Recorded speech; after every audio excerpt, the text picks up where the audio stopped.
उदगाव ते अर्जुनवाड रस्त्याचं काम रखडलं। पावसाळा सुरू झाला तरी सार्वजनिक बांधकाम खात्याचं दुर्लक्ष।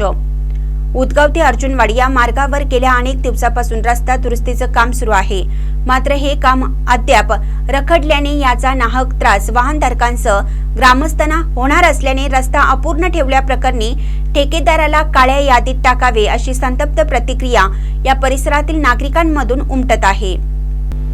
प्राजिमा मार्ग क्रमांक 14 चे रस्ता सुधारणा करण्याचे काम गेल्या अनेक दिवसांपासून सुरू आहे। उदगाव पासून अंदाजे 2 किलोमीटर अंतरापर्यंत डांबरीकरण करण्यात आलं, मात्र या ठिकाणी फिनिशिंगचे काम झालं नसल्याने रस्ता अर्धवट झालाय। तर चिंचवाड पासून अर्जुनवाड पर्यंत रस्त्याचे काम अद्याप सुरूच आहे। येथील रस्त्याच्या एका बाजूला साईडपट्टी खणून त्या ठिकाणी मुरुम टाकण्यात आलाय, मात्र यापुढील काम अद्याप चालू नाही। या ठिकाणी रस्ता कामासाठी खडी व इतर साहित्य आणून टाकलं आहे। चिंचवाड ते उदगाव दरम्यान अनेक ठिकाणी रस्ता अपुरा असल्याने व रस्ता कामासाठी रस्ता खणल्याने चारचाकी वाहनांना वाहन चालवणं जिकिरीचं झालं आहे।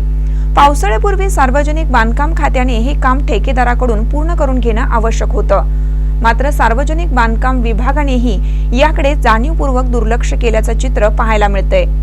हा रस्ता पावसाळ्यात पूर्ण होणार की दिवाळीनंतर याची प्रतीक्षा मात्र नागरिकांना लागलेली आहे। महानकर न्यूजसाठी इजाज खान पठाण, उदगाव। ताज्या बातम्यांसाठी महानकरेला सबस्क्राइब करा आणि बेल आयकॉनला क्लिक करा।